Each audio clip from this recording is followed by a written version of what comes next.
Hello everyone, let's discuss this question here. Question बोलता है area under curve का question है। जेईई मेन 2025 में 24 जनवरी शिफ्ट 1 में पूछा हुआ सवाल है। तो समझते हैं किस तरीके से बनेगा। देखो, consider the region R, region एक दिया हुआ है, the area of the largest rectangle of sides parallel to the coordinate axis and the inscribed in R is. तो समझते हैं कि एक्चुअल में बोलना क्या चाह रहा है question. The main important region निकालना। रीजन कैसे निकालेंगे भाई? ग्राफ ड्रॉ करके। तो ग्राफ ड्रॉ करना समझते हैं। यहां से मुझे दो इक्वेशन दिख रही है। एक दिख रही है भाई x इक्वल टू वाई, है ना, यहां से, और एक दिख रही है y equal to 9 minus 11 by 9x square. इसको थोड़ा अरेंज किया जाए। जो फॉर्मेट होता है हमें पता है, वो होता है y माइनस 9। अगर मैं करूंगा यहाँ पे, ये y माइनस 9 इक्वल टू ये बन जाएगा मेरा माइनस 11 बाय 9x स्क्वायर।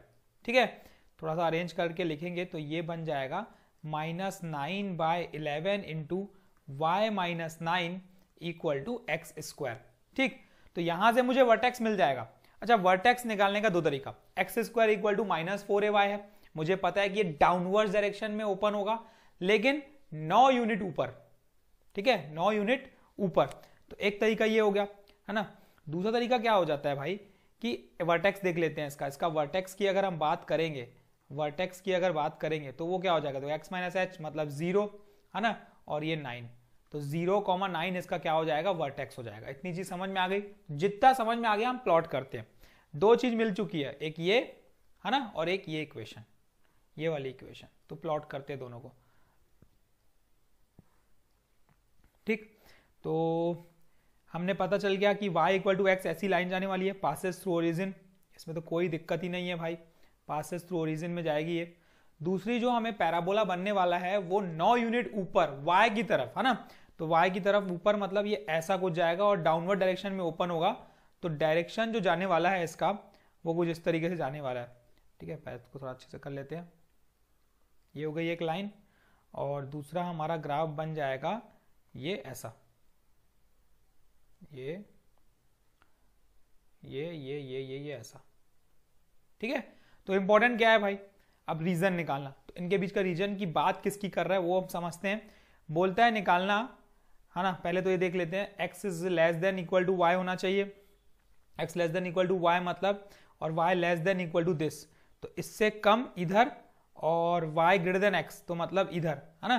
तो ऐसे होना चाहिए। तो मतलब इसकी एरिया में बात, इसी की एरिया की बात कर रहा है। लेकिन इसमें भी वो किसकी बात कर रहा है, ये इंपॉर्टेंट है। तो ये बात कर रहा है एक ऐसे रेक्टेंगल की, ये रेक्टेंगल की जो इनके कोऑर्डिनेट एक्सिस के पैरेलल हो, जो इनके साइड्स है, रेक्टेंगल की जो साइड्स है वो कोऑर्डिनेट एक्सिस के पैरेलल हो। मतलब अगर मैं इसकी बात करूं तो इसके कोऑर्डिनेट एक्सिस के पैरेलल एक साइड लेनी है अपने को। तो कैसे समझ में आएगा? देखो, कोऑर्डिनेट एक्सिस के पैरेलल ये एक हो गई साइड, है ना, और इसके पैरेलल हो गई एक्स एक्सिस के, ये हो गई पैरेलल वाई एक्सिस के, है ना, ये पैरेलल हो गए।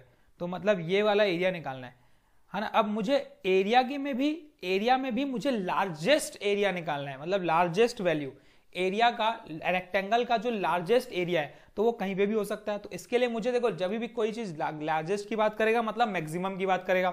और मैक्सिमम ऑफ फंक्शन कैसे निकालते हैं? एक ही मेथड है, डिफरेंशिएट करके। सबसे पहले डिफरेंशिएट करते हैं, उसको इक्वेट करते हैं x के साथ। ठीक है, उसके बाद वो हम x की वैल्यू फाइंड करते हैं। तो हमें पता चलती है कि इस पॉइंट पे अगर डबल डिफरेंशिएट करते हैं, अगर लेस देन 0 आया तो वैल्यू मैक्सिमम है, लेस देन 0 आया तो मिनिमम है। ठीक है, तो यही चेक करना है इसमें। तो चेक करने के लिए मुझे एक फंक्शन बनाना पड़ेगा, और वो इस रेक्टेंगल के एरिया का फंक्शन बनाना पड़ेगा। तभी तो मैक्सिमम वैल्यू हम उसी की निकालेंगे, क्योंकि अगर जिस पे भी अगर वो एरिया का फंक्शन मैक्सिमम होगा, मतलब एरिया मैक्सिमम होगा, एरिया की वैल्यू मैक्सिमम होगी, इसका मतलब वो रेक्टेंगल मैक्सिमम हुआ, है ना। तो अब बात आती है कि इसका मैक्सिमम निकाला कैसे जाए, है ना। फंक्शन बनाना पड़ेगा पहले। फंक्शन बनाने के लिए मुझे एरिया का फॉर्मूला पता है, लेंथ इंटू ब्रेथ। एरिया का फॉर्मूला पता है, लेंथ इंटू ब्रेथ। तो लेंथ इंटू ब्रेथ बताना पड़ेगा, लेकिन उसके लिए मुझे पॉइंट्स पता होना चाहिए, कोऑर्डिनेट पॉइंट्स। तो सबसे पहले समझते हैं। अगर मैं इस कोऑर्डिनेट पॉइंट की बात करूं, तो सपोज मैंने कोई भी एक वैल्यू ले ली x की जगह p, है ना, तो y भी मेरा हो गया p। ठीक है, तो ये p, p हो गया यहाँ पे पॉइंट, है ना। इसकी बात करेंगे तो यहाँ पे देखो, x तो मेरा p है, इस पॉइंट पे x तो मेरा p है, लेकिन y क्या रहेगा? y रहेगा इस, ये, है ना, पैराबोला का कर्व, पैराबोला का y, तो पैराबोला का y ये है, तो 9 माइनस 11/9 ये हो जाएगा मेरा p स्क्वायर। ठीक है, 9 माइनस 11/9 p स्क्वायर, क्योंकि p सब्स्टिट्यूट करोगे तो यही वैल्यू आएगी y की। तो मुझे देखो यहाँ पे ये दो वैल्यू मिल चुकी है, दो कोऑर्डिनेट मिल चुके हैं, तो इससे क्या पता चला कि जो एरिया फंक्शन बनेगा वो समझते हैं। यहाँ ध्यान देना है, 3 है यहाँ पे, है ना, तो ये भी हो जाएगा हमारा 3। ठीक, यहाँ पे ध्यान देने की बात है, ये 3 है हमारा, कोई बात नहीं, चलो 3 कर देते हैं, क्वेश्चन में 3 दिया हुआ है, ये 3 कर देते हैं हम लोग। ठीक है, यहाँ पे ये 3 कर देते हैं। ठीक है, अब 9 लेके बनाते, आंसर कुछ और आता, कोई फर्क नहीं पड़ता, कॉन्सेप्ट सेम रहता, पर हमें कॉन्सेप्ट पे जाना है। देखो सॉल्यूशन नंबर तो कुछ भी दे सकता है, अभी हम 3 के हिसाब से बनाते हैं क्योंकि 3 दिया हुआ है एग्जाम पेपर में। ठीक है, 9 वो गलती से मिसप्रिंट हो गया था। ठीक है, अब हमें क्या निकालना है, देखो एरिया, और एरिया का फॉर्मूला हो जाएगा लेंथ इंटू ब्रेथ। तो मतलब एक फंक्शन बनाना पड़ेगा एरिया का फंक्शन, जिसको मुझे मैक्सिमम वैल्यू निकालनी है उस पर। और लेंथ कितना, लेंथ की बात करेंगे तो लेंथ है हमारा ये देखो ये p, ये लेंथ हो जाएगा हमारा।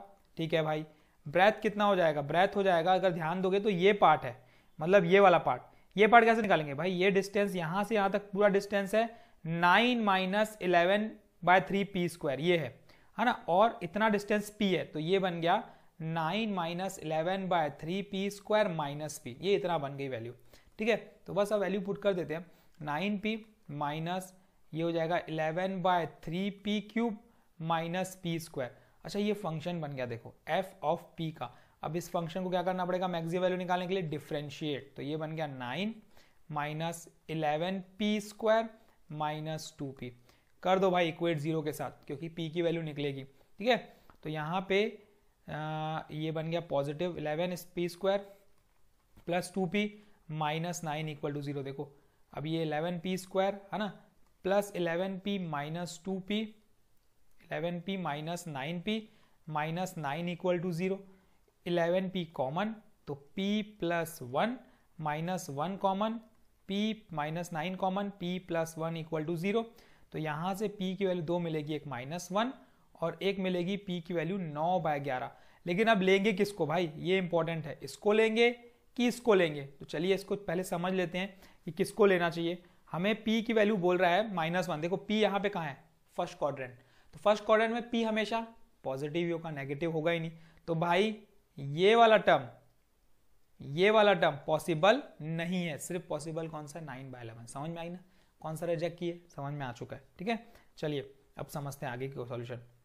अब इस पॉइंट पे मुझे क्या निकालना है, चेक करना है, इसके लिए मुझे डबल डिफरेंशिएशन करना पड़ेगा। मुझे क्या करना पड़ेगा, डबल डिफरेंशिएशन। तो यहाँ पे मैं मिलेगी मान माइनस 11 इंटू 2p माइनस 2, तो मतलब वैल्यू मिली मुझे minus 22p minus 2। F double dash of p मुझे मिल गया है ये वाली। ठीक है, अब यहाँ पे अगर मुझे ये वैल्यू मिली तो अब चेक करेंगे हम ये फंक्शन की वैल्यू इसमें पुट करके चेक करिए। अच्छा, फंक्शन ऑफ डबल डिफरेंशिएशन अगर नेगेटिव आता है, जैसे कि मुझे दिख रहा है कि ये माइनस 22p प्लस 2 आ गया, तो मतलब ये वैल्यू क्या हो गई, पूरी की पूरी नेगेटिव हो गई।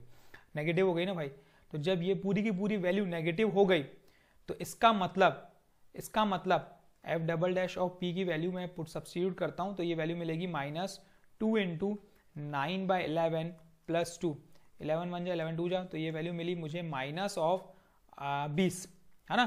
तो माइनस ऑफ 20 मतलब मिली मुझे नेगेटिव, और जब डबल डिफरेंशिएशन पे वैल्यू नेगेटिव मिलती है तो मुझे पता है कि जो वैल्यू है वो उस पॉइंट पे क्या मैक्सिमम वैल्यू मिलेगी।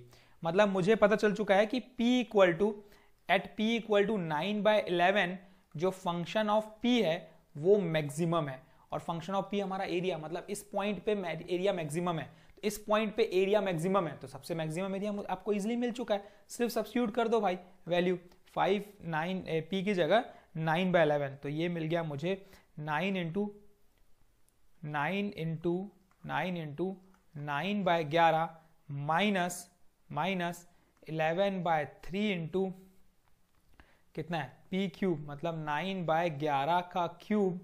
ठीक है, और माइनस p स्क्वायर, तो माइनस 9/11 का स्क्वायर। सिंप्लीफाई करना बचा और कुछ नहीं है। 81/11 minus 11/3 into 9 divided by 11 into 11 minus 81/121। That's all. Solve करते हैं, ये कैंसिल 3 1 टाइम, ये 3 3 टाइम, है ना, और क्या कैंसिल होगा यार, नहीं होगा, तो 121 एलसीएम ले लेते हैं।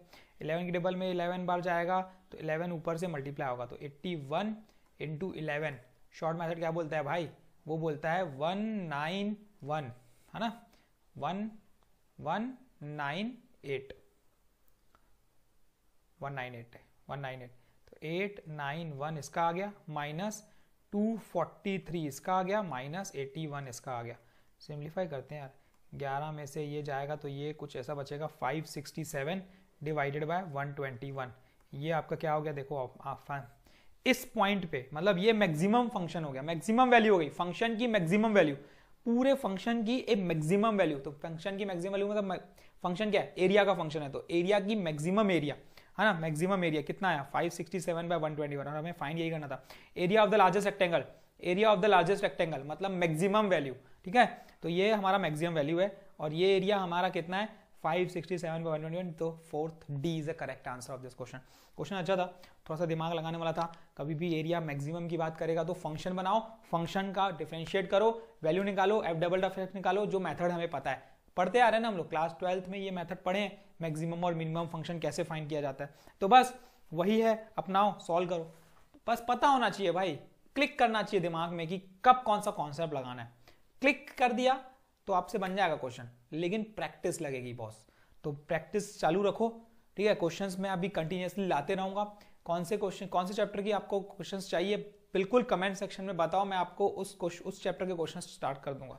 Thank you, all the best. Channel पे जाओ, प्लेलिस्ट बनी हुई है, पीवाईक्यूज बहुत सारे हैं और बहुत इंपॉर्टेंट होते हैं पीवाईक्यूज यार, देखते जाओ। Thank you, all the best.